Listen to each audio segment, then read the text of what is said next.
Afternoon showers and storms on Tuesday, highs closer to 90, back into the lower to middle 90s on Wednesday. Dr. Ron Phillips has released the most important book he's ever written, The Unraveling of America. He pulls back the curtain and exposes those who are pulling the strings and unraveling the fabric of America, available at Amazon or ronphillips.org. And I'm Sports Team 12 Chief Meteorologist Patrick Orr. On AM 1240, Hot News Talk Radio. Hot News Talk 1240. AM 1240, Hot News Talk Radio. With your chance to win $124 in cash and $124 in food every week with the Hot News Talk Radio 1, 2, 3 NASCAR contest. Hot News Talk 1240. All you have to do is guess who's going to be first, second, and third place in the upcoming NASCAR Sprint Cup race. If you guess it, you'll hear your name live Monday morning at 11:30. Then call AM 1240 Hot News Talk Radio to win. Enter your guess right now at Rick Davis Golden Diamonds, 5301 Brainerd Road, Chattanooga. Wimpy's Restaurant in Soddy Daisy across from City Hall. Diesel Off-Road Technology Soddy Daisy for your four-wheel drive and truck needs. Stuff and upholstery with premium rubber foam. Cell Surgeon, the Broken Screen Dock. And Shooter's Supply, 4824 Hickson Pike in Hickson. Hot News Talk 1240. Enter your guesses now and listen to the race live to win $124 in cash and $124 in food from Chattanooga's official NASCAR radio station. Hot News Talk 1240. I love NASCAR. Hello, happy Tuesday, and welcome to the Sabrena and Ben Real Estate Hour here on Hot News Talk Radio, AM 1240. Ben will not be with us today. He texted me this morning and he's out at his feet. So things must be good in the mortgage industry. And Mark is on his way. As I drove in, I noticed that the dam is down to one lane today, so they're doing some road work. But anyway, things are really good in the real estate market. We do have a special guest that will be joining us here momentarily. Just wanted to give some helpful advice. Anyone out there thinking about selling their home? Let me just tell you that the real estate market is hot. Homes are flying off the market as soon as we get them listed and put on the multiple listing site. It is unbelievable. Sellers are getting very good prices for their homes, either near asking price or over asking price in some cases. It's just unbelievable. So for anyone out there that's been thinking about selling their home, but they've been holding back, you need to get serious about it. And I wanted to just tell you the worst home selling advice that you can receive. If you're thinking about selling your home, here's some of the worst advice you can receive. And when you talk about selling your home, you're going to get advice from friends and family. Don't listen to this advice. If someone tells you to sell your home only in the spring or summer, we are getting ready to move into the fall and the winter. That's actually a pretty good time to sell your home. There's not as much competition. We still have serious buyers out there on the market looking for a home, so there's still people shopping. The rates are still low. We predict and hope that they will continue to remain low. But if someone tells you wait until the spring or summer to sell your home, that's bad advice. If someone tells you the market's slow, so you're better off waiting until it heats up to sell, well, the market has heated up. This has actually been the best time to sell since probably 2008. It's just unbelievable. If someone tells you not to stage or fix anything up, don't listen to them. Your home needs to be presentable. Remember that first impression is key. It's everything. You want to make a good impression. So if you can get someone to come in a cost-effective way, make recommendations on how to stage your home or make it more presentable, and I'm talking cost-effective ways, some fresh paint or something like that, by all means, heed their advice. Do not take photos with a camera. Nowadays, technology is so important. We find that 92% of buyers are finding their home on the internet. So you have to have a really good internet presence. Again, first impressions, everything. So hire an agent that's going to use a professional photographer. At Sabrena Realty, we have a phenomenal photographer. He does a really, really nice job on photos. That is so important. And if someone tells you the market is so hot, you don't need an agent, that's really, really, really bad advice. There are so many legalities involved in a real estate transaction. There's always real estate is an ever evolving industry in and of itself. There's always new RESPA guidelines, always contract changes. Very, very important to hire a professional that is up on all the new laws or regulations or changes, and someone who does it full time for a living, someone that's actually going to invest in your home and in the listing and advertise and do all those things that are important to do to get it sold. And you should hire someone that's been recommended to you. So that's about the only advice. Hire someone that maybe a friend or a family has used and that has proven results. I recommend for people to interview 2 or 3 realtors. You don't always need to just hire the first one. You need to interview 2 or 3 realtors and go with the one that you think is going to do the best job for you. And at Sabrena Realty, we have a great team. They're standing by. So if anyone that's thinking about selling their home, call one of our agents at 423-499-7780. If you're thinking about buying a home, you don't know if you qualify, you don't know what price range you should be shopping in, call Home Rate Mortgage, one of Ben Phillips' team at 423-805-9100. They will get you pre-qualified. And then, of course, call Sabrena Realty, and we will help you find that dream home. Without any further ado, I want to bring our special guest in. We have one of my favorite city council representatives, Larry Groen. He actually represents District 4, which is part of East Brainerd. He and I share a district. I'm the county representative. He's the city representative, and he does a phenomenal job.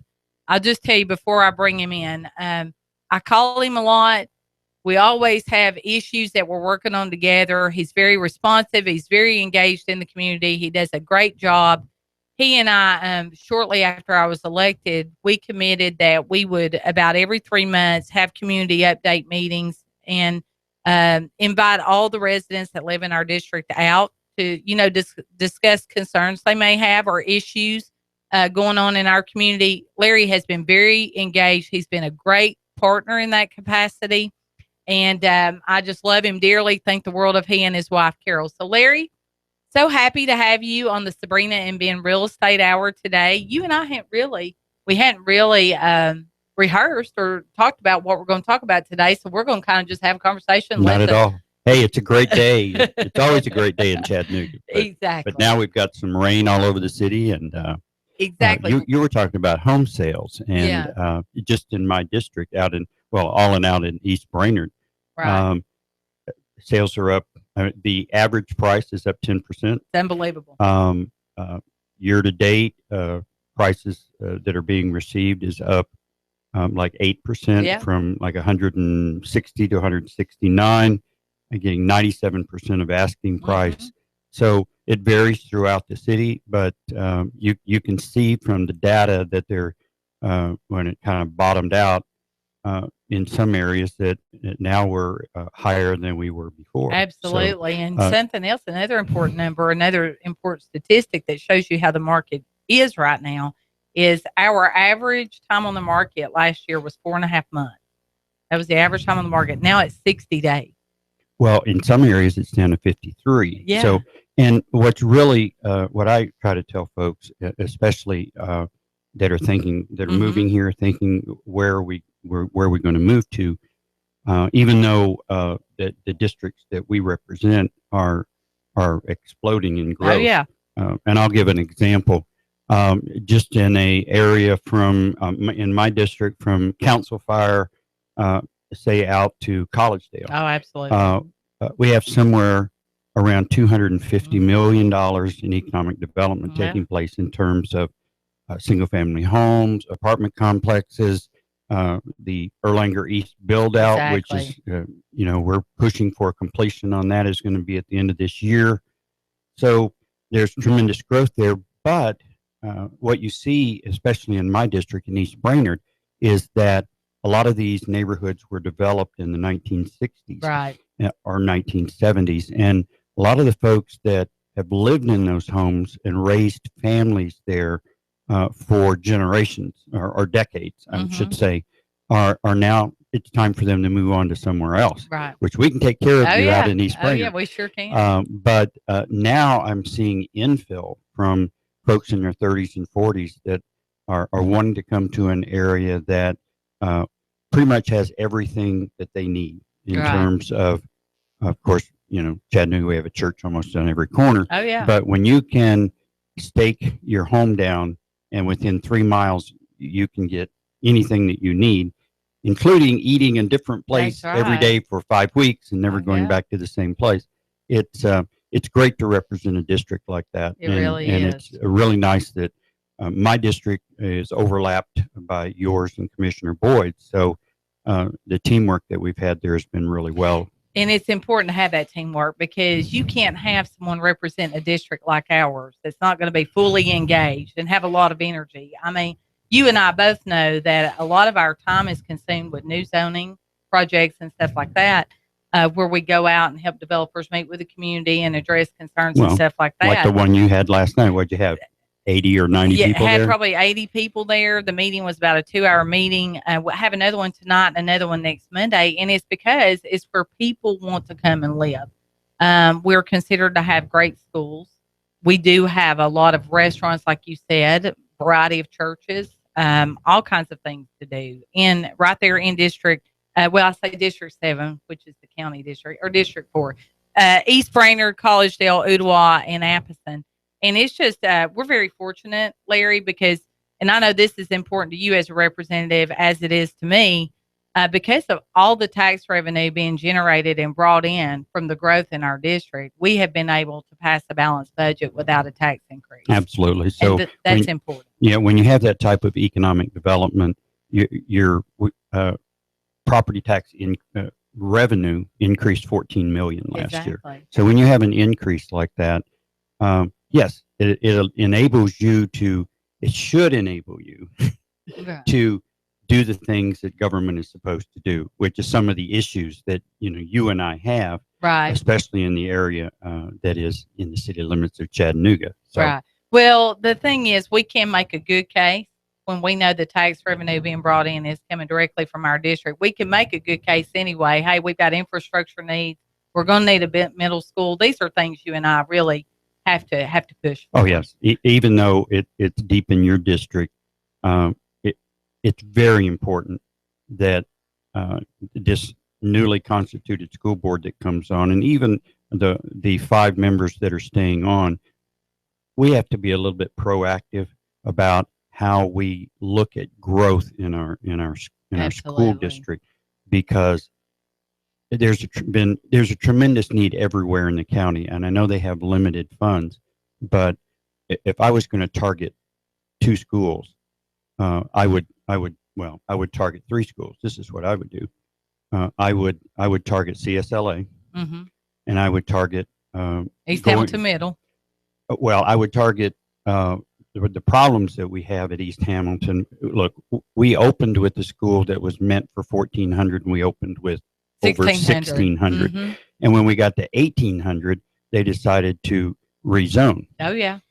Well, I have constituents in my district that specifically moved into the district to go to East Hamilton. Exactly. And then all of a sudden, after they've been at school there for 3 years, they told, well, you have to finish your senior year at Ooltewah. And we're not going to give you a way to get there. So there's a tremendous need for a new middle school. There is. And I know that Appleton Middle School is on the books. So, those are things. But we have schools that, some schools that only have 50% That's right. They're of under the school capacity. is filled. So it's wonderful, the old schools that we have and the tradition that is with those. But in some cases, we just have to move on. Well, when the Department of Education's behind at $243 million in just maintenance alone, it's, you just really led into something I want to discuss going forward. We have an election right around the corner, Thursday. And what just absolutely floors me, Larry, is that there are 185,000 some odd registered voters in Hamilton County. And the turnout for early voting for this August election has been very low. I read in the paper today, only 11,509 votes were cast in early voting. So not even close to 10%. Exactly. So Thursday is a very important election. On the ballot, we have this school board races. I think it's very, very important we get out. If we want to see a change in public education, we want to see a change for the better. It's important to us who the new leadership is going to be in terms of a superintendent. Then this is our way to get out and really have a voice in it by casting your vote. I think we're at a critical time. You were just talking about the schools that are under capacity. We need to elect people that are going to honestly get in there and shake things up a bit. They're going to look at these schools that are grossly under capacity, and they're going to, have the grit to make those tough decisions. Do we close these schools down? Do we, what do we do? And I'm not saying I have the answers, but, in terms of CSLA, we know that CSLA, there's a lot of folks that would love for their kids to go there. If CSLA had a high school, I can only imagine from a common sense perspective, it would alleviate some of the overcrowding in some of our high schools. So is there a school that's grossly under capacity right now that if we had the right people in there making those tough decisions, those smart business decisions, they could give them a high school tomorrow? Well, I think that you have an issue here in transportation also. Yes, that's true. When I grew up, I had to walk 2 blocks to my elementary school. Yeah. I had to walk 3 blocks to my junior high school. That's how old I am. But it's great to have these community schools. I don't really believe in mega schools either. Right. But we got to find that little Goldilocks position.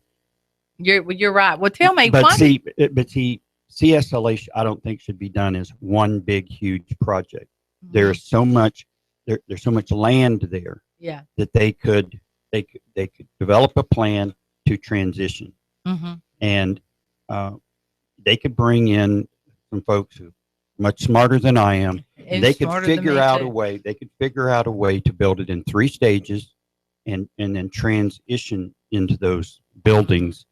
And as they move people out of the old building, they transition them into the new buildings and do it in stages. And within 6 or 7 years, we'd be able to have a K through 12 campus there, instead of just saying, "Oh, we're going to dump $50 million right here and do it in one fell swoop."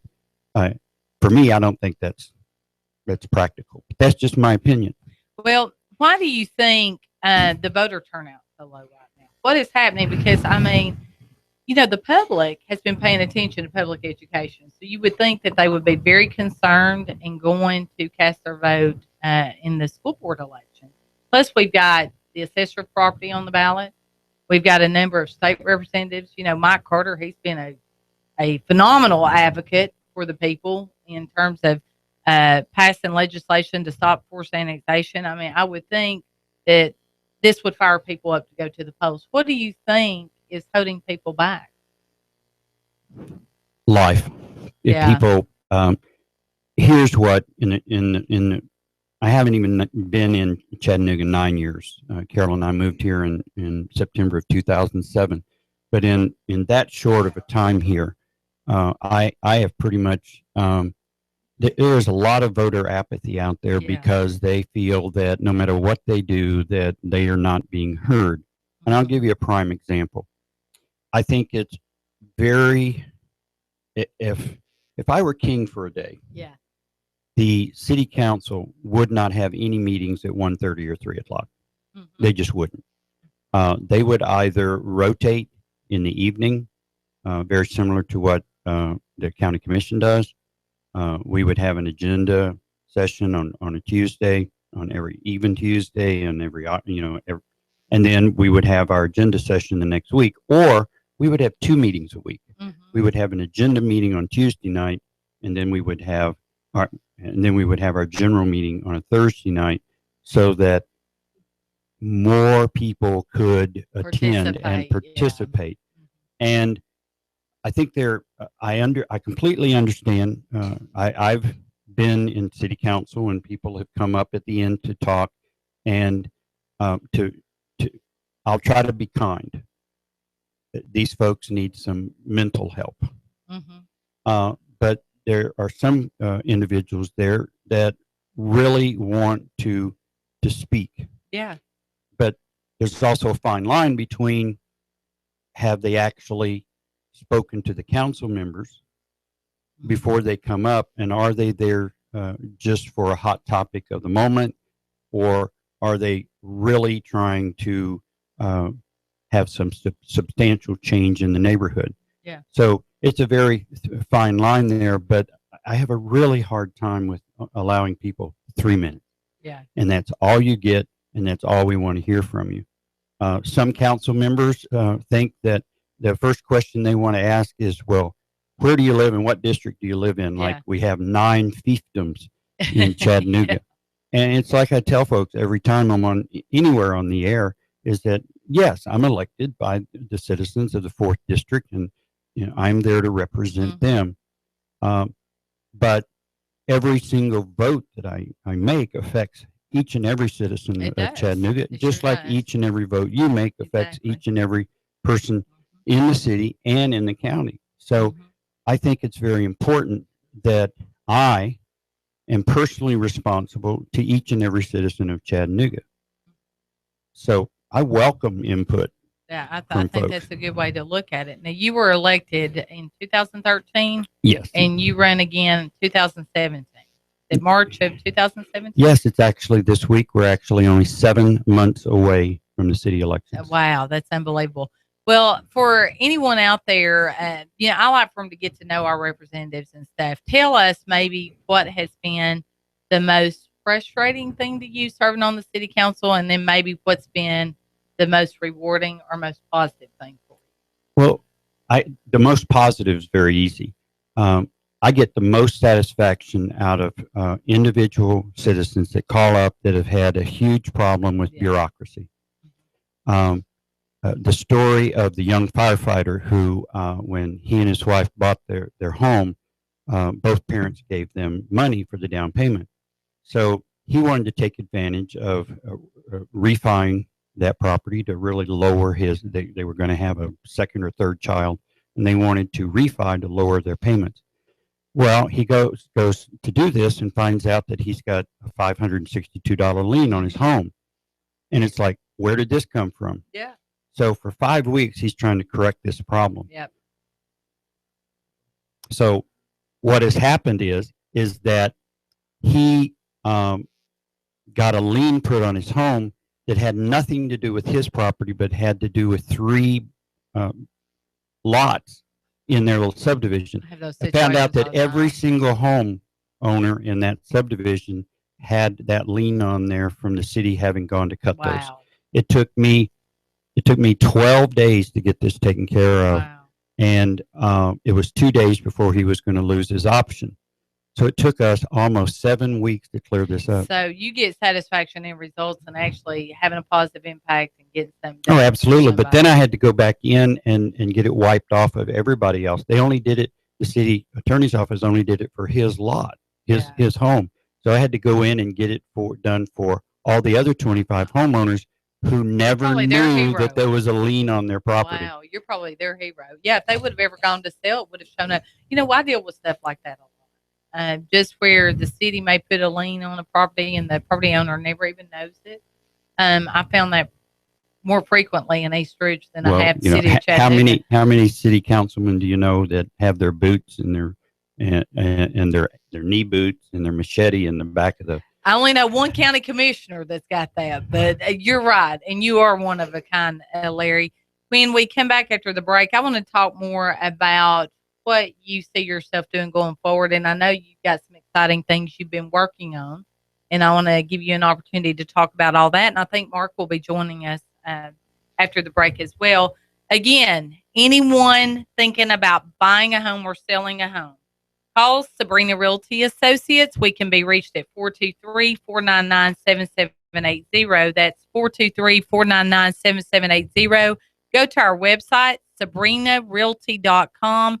We have some great deals, some great listings. We have them in gated communities, golf courses, you name it. So go check it out. Our sellers are willing to negotiate, make a deal with you today. If you need to be pre-qualified for a loan or don't know what price range you need to be shopping in, call 423-805-9100.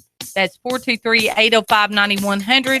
One of the team members over at Home Rate Mortgage would just love to talk to you about pre-qualifying you for a home. Join us back here in just a few minutes after the break on AM 1240 Hot News Talk Radio.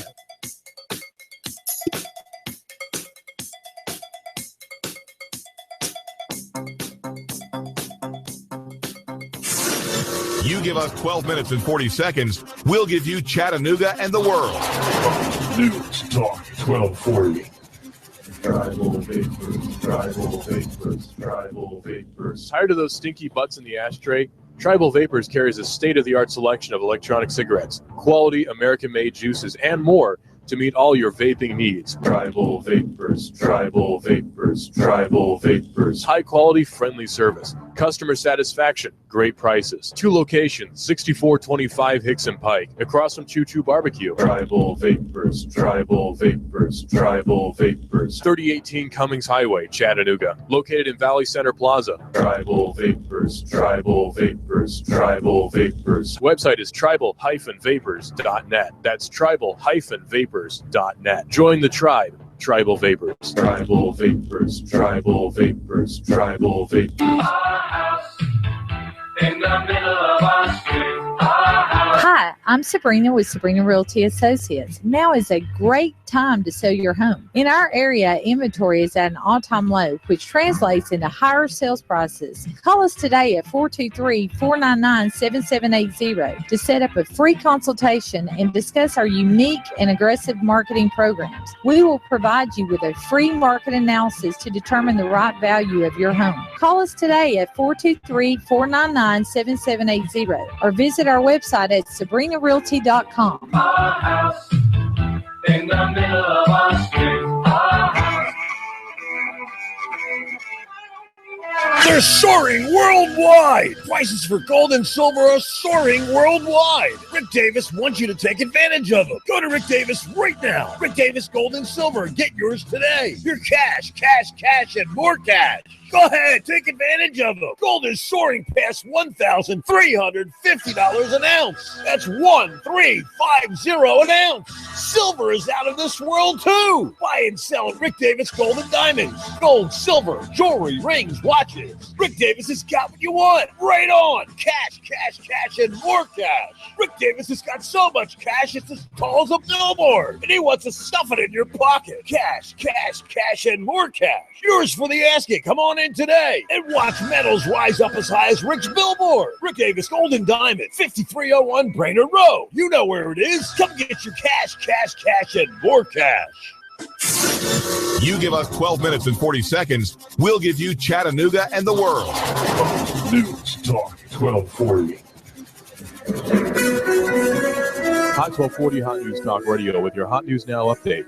Another manhunt in the Tennessee Valley. A traffic stop in East Ridge turned into a police chase, and a suspect escaped. Police apparently pulled over Brian Lee Kleckler for having windows tinted to violation. A search of his car allegedly revealed drug paraphernalia and methamphetamine. When they attempted to handcuff him, he spun around, struck an officer, and escaped into the woods. Police released K-9 units who could not find him. He's still somewhere on the loose, possibly in the Tennessee Valley. David Ray Ledford now facing multiple charges after he's accused of stealing a bike worth $3,500 and a bike worth $10,000 and trying to sell them at a bike shop. Police found him after the theft was reported. He admitted to taking 3 bicycles on 3 different occasions. A new road construction project is being considered in Collegedale that could connect I-75 with East Brainerd Road and also Appleton Pike widened to 5 lanes. If it's going on in the Tennessee Valley, it's going on Hot 1240 Hot News Talk Radio. Like us on Facebook. Expect partly cloudy, hot, and humid weather out there through the afternoon. Could see an isolated shower or storm, but not much. Highs lower 90s. Tonight, muggy, lows lower 70s. A few more scattered afternoon showers and storms on Tuesday. Highs closer to 90, back into the lower to middle 90s on Wednesday. Dr. Ron Phillips has released the most important book he's ever written, The Unraveling of America. He pulls back the curtain and exposes those who are pulling the strings and unraveling the fabric of America. Available at Amazon or ronphillips.org. And I'm Sheen Twelve Chief Meteorologist Patrick Orr. On AM 1240 Hot News Talk Radio.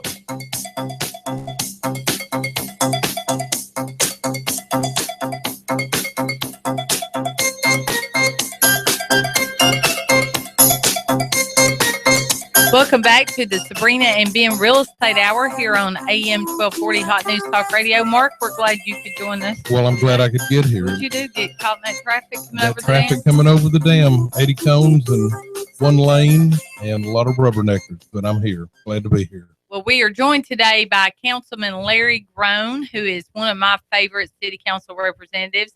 And Larry, we were talking before the break, what's been, I guess, one of the most positive aspects of serving. If you want to get to the negative, well, no, not really. Well, what's been the most frustrating? And I'm kind of curious as to what your plans are moving forward. I know that you said that if you run again for the city council, you have to be planning that pretty soon because that election is 7 months away. 7 months from this week. It's actually 4 months, 16 weeks after the presidential election. Really That's fast. soon. Really That's fast. soon. So, biggest frustration. People might remember that there was a lot of discontent with the taxpayers, the voters in the city. And there were 7 new faces on the council. Sure was. 5 city council members who ran for re-election were defeated. And Everyone that had opposition got everyone right? that had opposition was defeated. And that was primarily because of a lot of issues. We had we had 300% increase in stormwater fees. Forced annexations. Forced annexations, and we had a tax increase. Sure did. So, and the public really viewed, and I really viewed the council as a rubber stamp for the mayor.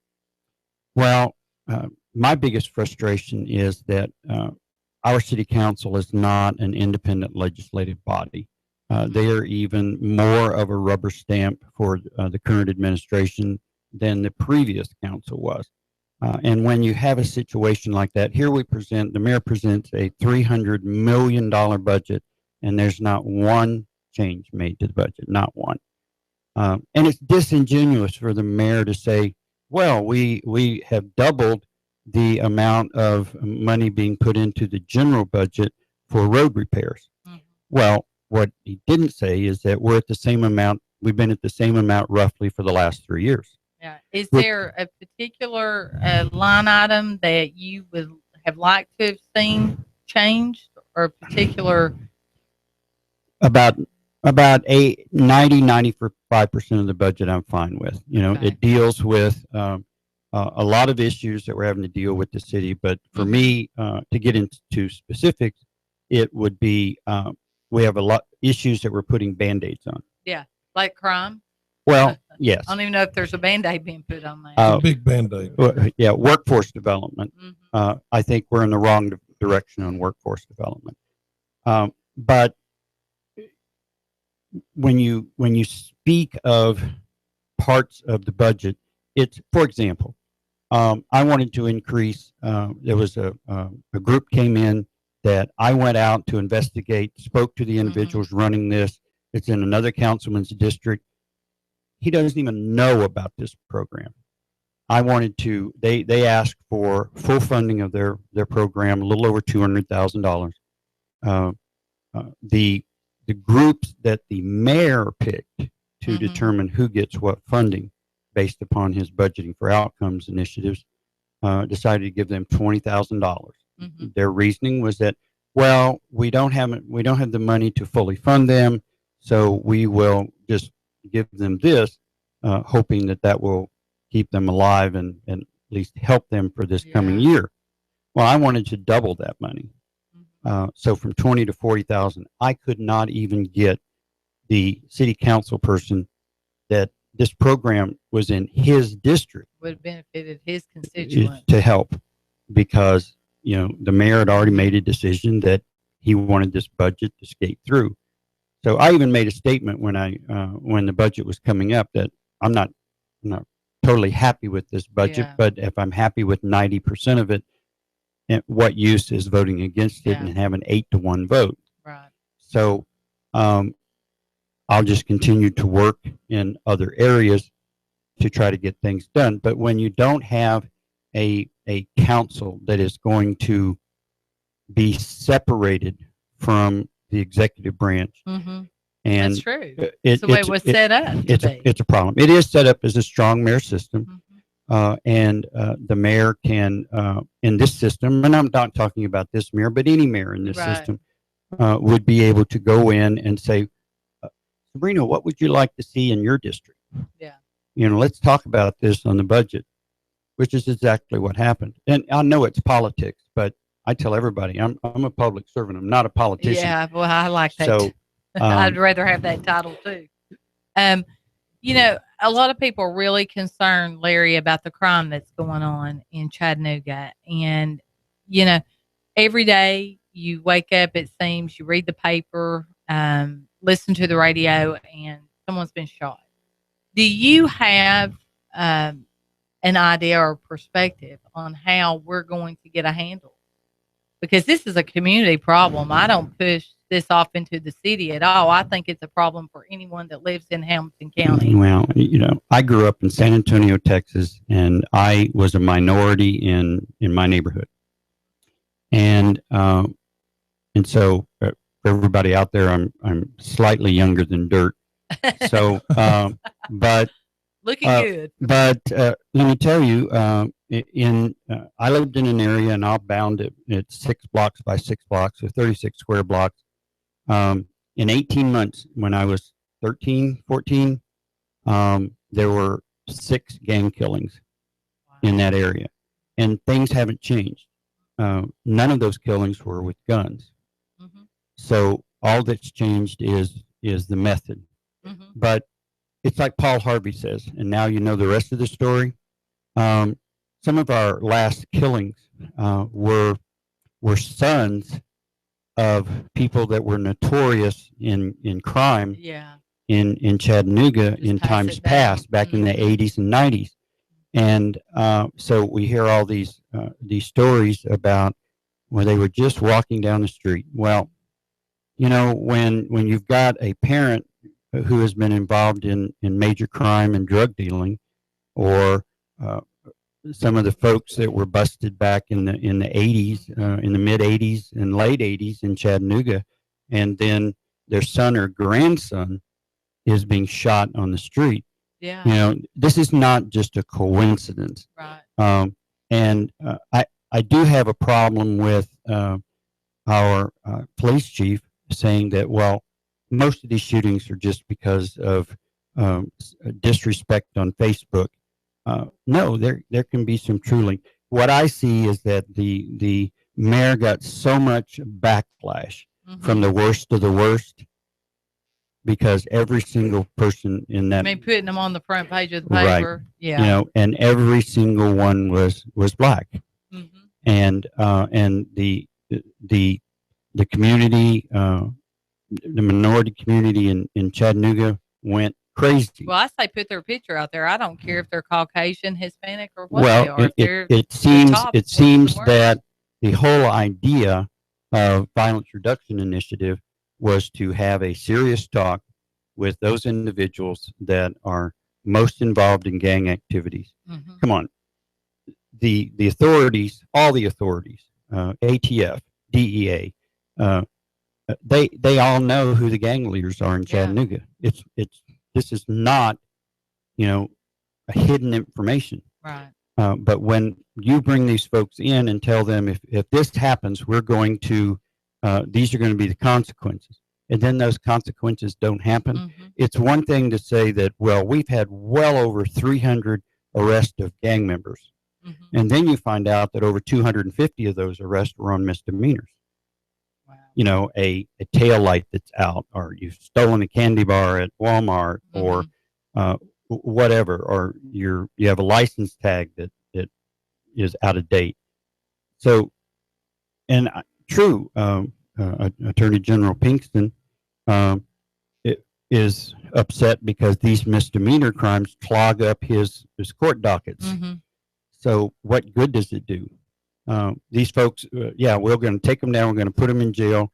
We're going to spend all this money and time, and they're out of jail in what, an hour or two? It is costing the taxpayers a lot of money. Absolutely. It takes someone off of the beat Mm-hmm. You know, it could take up to an hour, hour and a half to get from your district down to the jail. Absolutely. Check them in before you get back out. I was doing a ride along. We picked up a guy who was dead to rights, 11 priors. He had taken property stolen in burglary and hawked it at a pawn shop. So we had this guy dead and took him down. He was out before our shift was over. Yeah, see, and that's what happens. And they're coming into our communities. You know, I go around to all the neighborhood watches, and it seems that drugs seems to be a growing epidemic for one thing, and these criminals are stealing people's property and selling it very quickly to turn over to get some cash to buy drugs. It's what's happening in a lot of instances. See, this is a multifactorial problem. Yeah, oh, it is. You have we have a welfare program to help folks that are in need. But let's say that you have a child and all of a sudden he turns 18 and he's not going to school. He's not going to Chat State or some other college. Right. Well, that's because he either dropped out or he graduated from Howard High School and can only read at the 4th grade level. And I'm not picking on Howard. I mean, we have these issues all over the county. But that young person is no longer bringing money into the household. Mm-hmm. So they've now become from someone that you get financial help to take care of to someone who is a burden. And if they're not working because, number one, they don't have any skills, they don't have a good education, they don't have a work ethic, and they've had no father in the home. So that's what I'm talking about, multifactorial. Then you have someone that is told to get out. Yeah. And then they become a problem. So when I tell you that we're putting Band-Aids on issues and not addressing the core problem, we are. There are a lot of nonprofits throughout the city that are addressing these problems. They're trying to. But they don't have enough funding. Exactly. So how do we correct that? How do we take the urban core that surrounds downtown? And what I tell folks, it's between the city and the ridge for the most part, or out to Brainerd High School. Right. And you sweep from the river all the way down into Alton Park to the Georgia state line. 15 to 18% of all properties are either boarded up, abandoned, or vacant lots. Yeah. 15 to 18%. Plus, only 35%, roughly, average, are owner occupied. And in some districts, a major percentage of those owners are over the age of 60. Yeah. So there's some areas where 65% of all the homeowners are over the age of 60. So we have an issue where we need to revitalize this urban core, because a lot of people over a long period of time, starting with the first development of Jack's Fish Bowl, and talk about someone with vision and insight is Jack Lupton.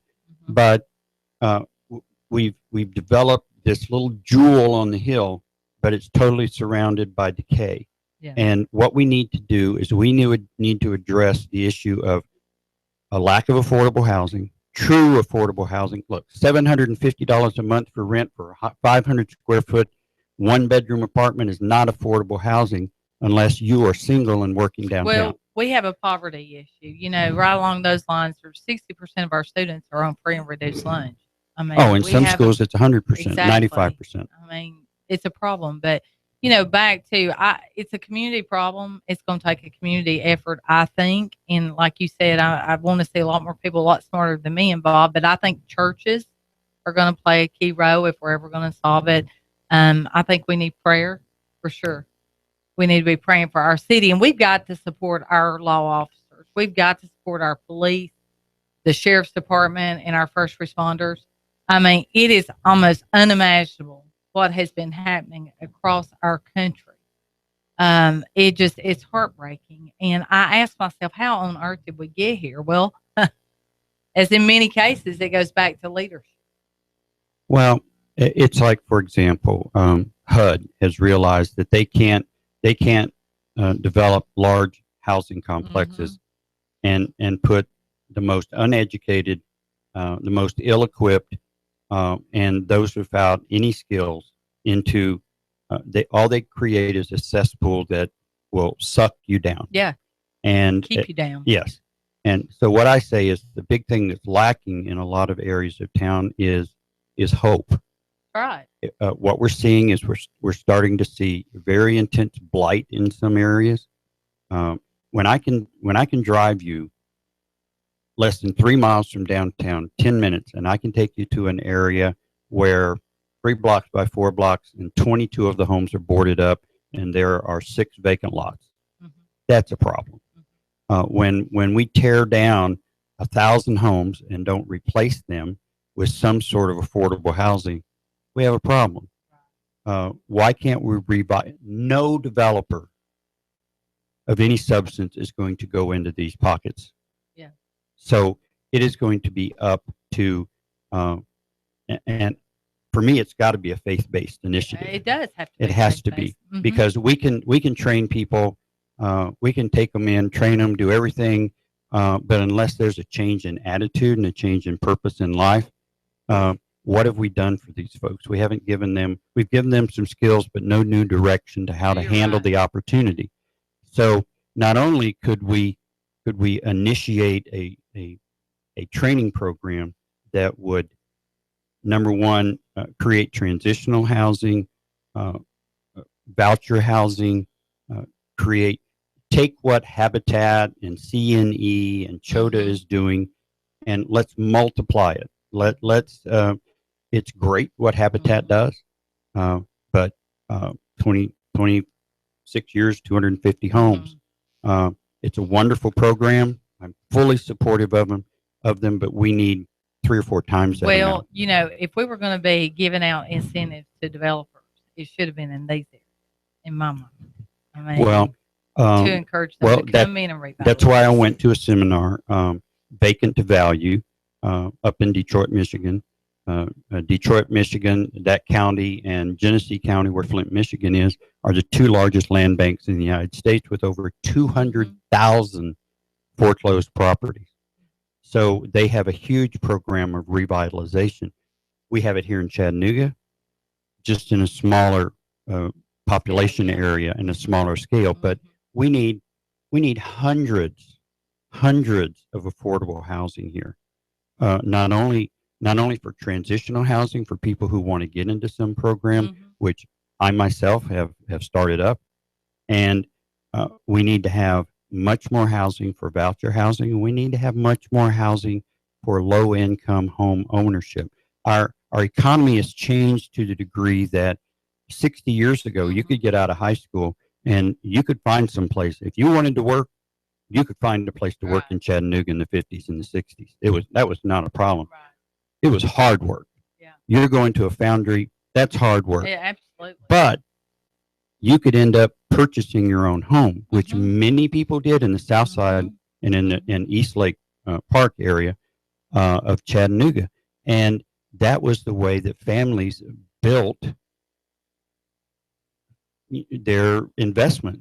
Right. That's how they did it. And the way we were created as humans, I mean, that is a way too to get self-fulfillment and self-worth and feel self-value. I mean, it's doing it really what you and I have always known, the American way, working hard. It means something when you go out and you work hard and you persevere and you don't give up and you finally see some light at the end of the tunnel and things come into fruition. I mean, that is where you really. But you don't just wake up one day. You don't just wake up one day and you have that.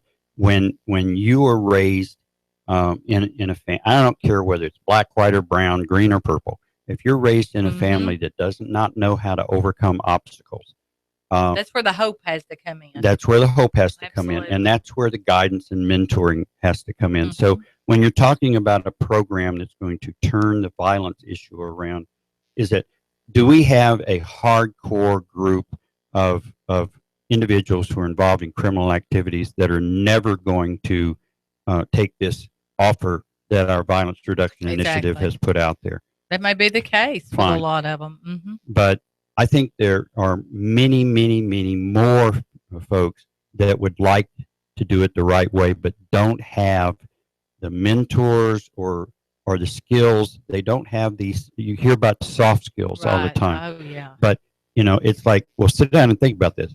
You got this problem. How can we overcome this? Yeah. They don't have those skills. I know. And it's something that you learn over time. And you're taught it, and especially a lot of the kids that do have it, they've got two parents in the home that are working with them and taking quality time with them and teaching them. And a lot of these kids nowadays just don't have that. Yeah, I want to lift up a new friend of mine. It's Reggie Jordan, and Reggie teaches the construction trades training class at Howard High School. Yeah. And Reggie graduated from there. The teacher who was going to retire called Reggie up and said, "You ought to come in and see, my classes and how we're doing here." So Reggie goes in, and he sits in on a couple of classes, and then the other shoe drops, and he says, "Well, I'm getting ready to retire, and I really want you to take this over." So Reggie says, "Well, I'll just go think about it. I'll go talk to my wife."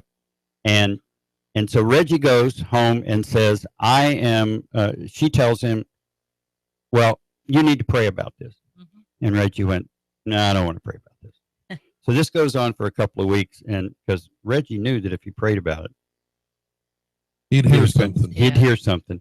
And sure enough, he just finished up. He's just going to be starting his third year there. That's awesome. And I've been in his class, and he tells his young men that are in his class, most of you are not going to go to college. Maybe one day you might think about it, but if you follow my program and you learn the skills I'm going to teach you, you can walk out of school when you graduate and you can get a good job. Yeah, that's and good. he has taken some of those young men and built an entire home, 3-bedroom, 2-bath home in a year. And then they build storage buildings. So if you're in the market for storage buildings, please contact Reggie Jordan at Howard High School. They will build one for you. Well, Larry, you've got maybe 30, 40 seconds. What do you want to say to wrap up today? Well, it's going to be interesting in September when individuals pick up their papers to qualify for the city elections that are in March of 2017. So stay tuned. So I know that there are some out there that are considering running for mayor, even if it's against Mayor Burke. Okay. So we'll just stay tuned. It's going to be interesting. Stay tuned, folks. It's going to be exciting. And speaking of elections, please, if you have not gone out to the polls and voted, please go this Thursday, August the 4th. Very important elections on the ballot. Absolutely. We have several school board races, state representatives that are up for re-election, and the assessor of property. Very Absolutely. Important races. Very important. So please go out folks, to the polls. It's important. It's important who are in these positions. It matters a lot, and it matters who governs. It matters who governs, and for me, we need change on the school board. That's true. And meanwhile, for anyone thinking about buying a home or selling a home, call Sabrena Realty, 423-499-7780. That's 423-499-7780. Call Ben Phillips to get pre-qualified for a mortgage, 423-805-9100. That's 805-9100. Thank you for tuning in, and we'll be back next week here on AM 1240 Hot News Talk Radio.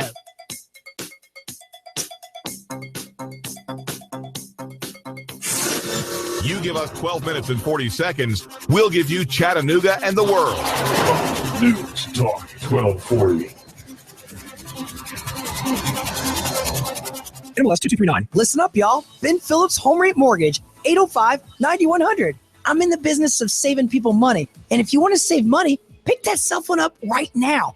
805-9100. I received a call that I won't forget. A family of 5. The husband's a TVA engineer. Financial stress was rising from medical bills and children in college. We lowered their rate, paid off their bills, and saved them $800 per month.